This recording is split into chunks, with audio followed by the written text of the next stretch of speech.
Maiden Voyage. Written by Jaimee Poipoi, Adam Reynolds and Chaz Harris. Illustrated by Christine Luiten Bo Moore. Once upon a time, there was a distant land unseen, hidden by the lies of a cruel and evil queen. Only one of royal blood could ever take her crown. A brave young girl who once was lost, never to be found. Far across the ocean is where we start our tale. Let's begin our journey. Turn the page and we'll set sail. In a port town by the sea lived a bright and adventurous girl called Rue. Each day Rue joined her father Ben on his small red boat where he taught her to fish, sail and swim. However, Ben had grown ill and he was keeping secrets he could no longer hide. Sensing he did not have much time left, Ben called Rue to sit beside him. They spoke of her mother, who Rue had not seen for a long time. The only memory Rue had was of her mother's ocean blue eyes, just like her own. "Your mother was a princess, just like you," her father said through a sickly cough, presenting Rue with an elegant dagger. Her eyes widened as she admired the engraved royal crest in disbelief. Taking her hand in his, Rue's father warned her to keep her true self a secret, as there were some who would want to cause her harm. Handing Rue his seabelt, Ben whispered weakly, "This will take you where you belong." Ben told Rue that despite what others had said, he believed her mother was still alive. "I am at the end of my journey, but you were just starting yours," he said softly. With tears in her eyes, Rue hugged her father tightly. As the sun set that night, Rue's father passed away. To honor him and his love of the ocean, Rue made a paper boat and gently placed it on the water. She wiped her tears away as the lonely boat drifted out to sea. Cradling her father's seabelt in her lap, the symbol of a crow caught her eye. She lifted the buckle and a folded piece of paper fell out. It was a map. Rue wondered if her father's map would lead to her mother. Packing her things and leaving home behind, Rue went in search of a ship and a crew. She made her way to a local tavern where captains and smugglers met to trade, eat and be merry. Stab! Rue pinned the map to the wall with her dagger, and the room fell silent. "I have a map for a grand adventure," she announced. "Who's with me?" Unconvinced by her claim, the whole tavern erupted with laughter. Rue left the tavern empty-handed, as a wary voice called after her, "You'll find no adventure where that map leads, only deceit and despair." The voice belonged to Captain Freya, who confidently introduced herself as the finest swashbuckler on the high seas.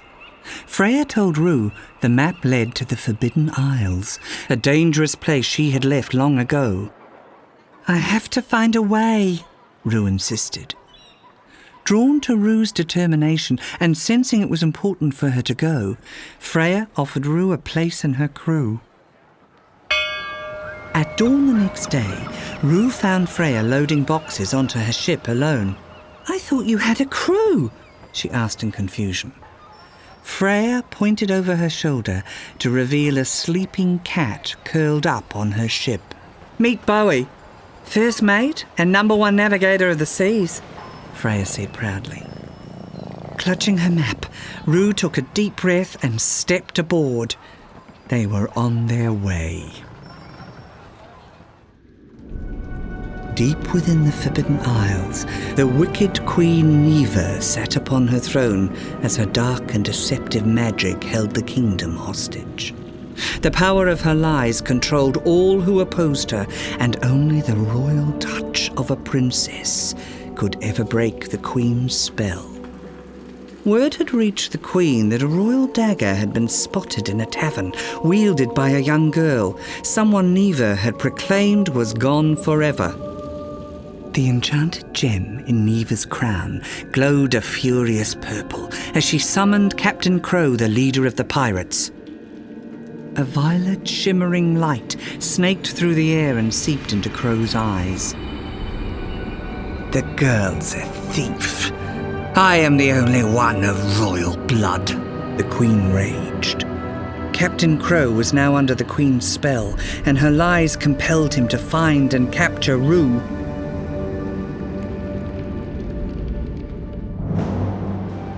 In Rue and Freya's first few days at sea, a growing bond emerged between them. Rue was enjoying their adventure together.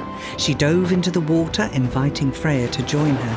However, Freya and Bowie were much happier staying dry on deck. As the map took them south, Bowie navigated their journey with his tail, while Freya guided Rue affectionately at the wheel. On the 5th day, Freya found Rue gazing at the horizon behind them. Rue told Freya about her father, admitting that she had never been so far from home. Freya placed her hand on Rue's, revealing their stories were not so different. Forced to flee Queen Neva's wrath, Freya had lost her family and her home. She had since learnt to chart her own course. That night, Rue and Freya lay on a hammock admiring the stars. Rue marvelled at the courage it took to live a life at sea. "You're not scared of anything, are you?" To her surprise, Freya confessed she was scared of drowning and could not swim. Rue wanted to tell Freya she was a princess, but she recalled her father's warning. Although she did not believe Freya would harm her, Rue feared the truth might change things between them. Instead, Rue told her, "I'm afraid of being alone." Clunk! The queen opened the dungeon cell door and towered over a woman with ocean blue eyes. It was Rue's mother, Princess Marina. "The man you dared to love is gone, and soon your daughter will be too," the queen taunted her. Marina held her mother's gaze and firmly replied, "Your kingdom, built on lies, will eventually crumble. Your magic doesn't work on me, and it won't work on Rue either."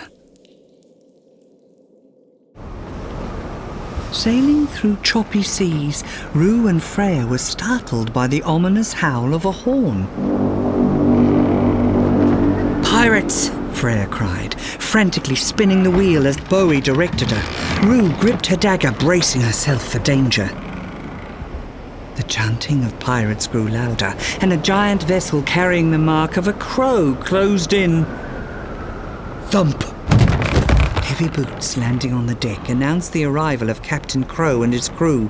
Drawing her sword, Freya bravely dueled the band of pirates as Bowie pounced from above.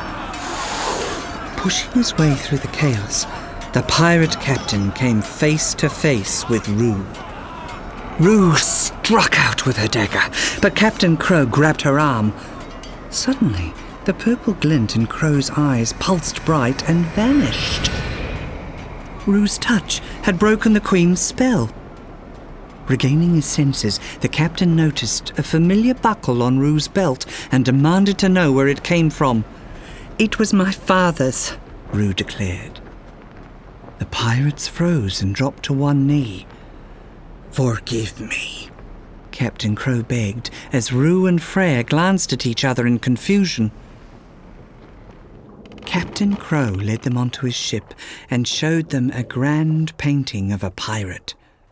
It was Ben. "He was the finest pirate on the 7 seas, and we were his crew," the captain said proudly. Studying the image of her father, Rue was astonished to learn he'd kept another secret. When Crow asked about Ben's fate, Rue shared the sad news of his passing and the tribute she'd made with a small paper boat. Overcome with grief and wishing to be alone, she excused herself. Freya found Rue curled up and crying in the hammock. Rue no longer wished to keep secrets of her own and told Freya the truth. She was a princess. Stunned by this revelation, Freya told Rue that everyone in the kingdom believed Queen Neva was the last living royal. Only one of royal blood can defeat the Queen's magic. "You can stop her," Freya said hopefully. Meanwhile, another surprise was waiting. Off the bow of Captain Crow's ship, dozens of tiny paper boats were scattered across the sea to honour Ben. "Your father's crew is yours," Captain Crow assured her. Freya smiled and placed her hand in Rue's. "You're not alone," she said. Although she was unsure if her mother was still alive, Rue was confident her father's map would at least lead to answers. With map in hand and a crew by her side, Rue cried, "Take me to the Queen!"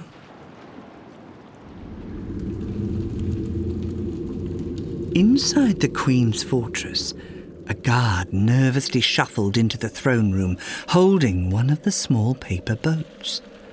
"The pirates have betrayed you, Your Majesty, and they're coming this way!"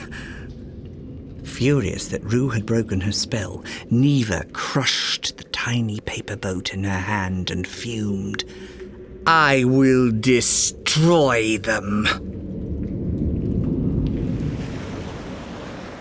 Passing through an eerie mist, Freya's ship approached the Forbidden Isles, deftly navigated by Bowie. The rocks were littered with shipwrecks, all facing out to sea. "They were trying to escape," Rue said with a gasp. "I never thought I'd come back here," Freya whispered as they drifted along in mournful silence.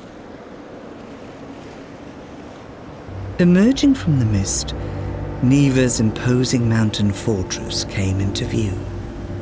They had reached their destination. Rue and Freya climbed aboard Captain Crow's ship, and they sailed through the sinister entrance together. As they glided into the heart of a giant grotto, Queen Neva and her guards were waiting. "Give me the girl, and I'll spare your miserable lives," the Queen said, sneering at Captain Crow and his crew. "Never," Freya replied fiercely. The pirates drew their swords, and Freya stepped forward to protect Rue. While tempers flared, Bowie's ears pricked up as he heard a distant sound and followed it down a nearby passage.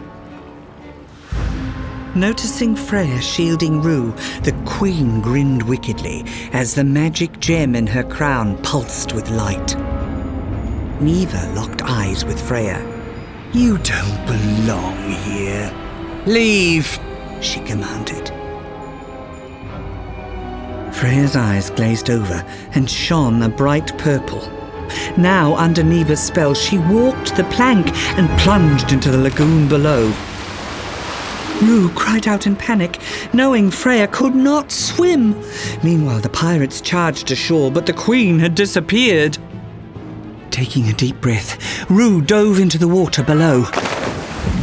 As Freya sank to the bottom of the lagoon, Rue swam furiously to reach her before it was too late. Grabbing hold of Freya's arm, Rue broke the Queen's spell. But Freya did not stir. Rue quickly wrapped her arms around her and kicked frantically towards the surface. From her damp cell in the dungeons, Princess Marina was calling out for help.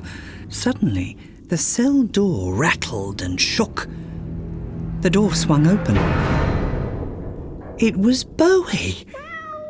Marina was shocked to see the clever cat, who whipped his tail in the air and pointed her in the right direction. At the edge of the lagoon, Rue pulled Freya ashore, but she could not wake her. "Please, don't leave me. I love you," Rue wept, holding Freya in her arms. "I'm not going anywhere," Freya whispered, opening her eyes. Freya beamed up at Rue and told her softly, "I love you too." Sweeping through the caverns, Queen Neva turned a corner to find Captain Crow and his crew. "Filthy pirates," she said with a hiss, as the gem inside her crown awoke. "You don't have the power to stop me." "No, but I do," a voice interrupted.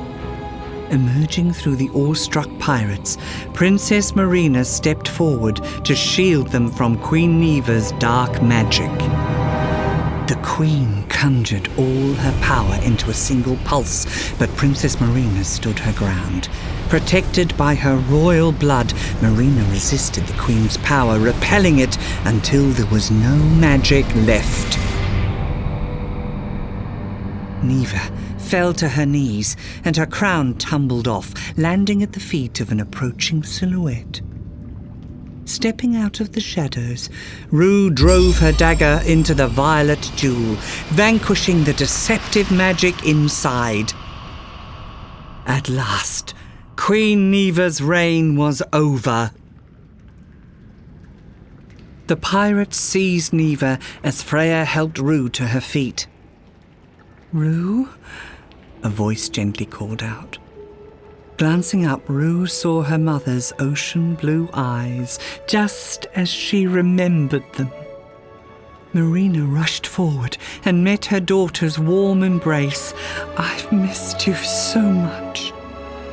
"Your father would be very proud," she said with a tearful smile. Rue hugged her mother fiercely. She was finally where she belonged. The Queen of Lies was gone. All were true and free. Those who'd fled returned to the kingdom of the sea. Two young hearts adrift had found their perfect bride. Happy evermore with courage, love, and pride. The end.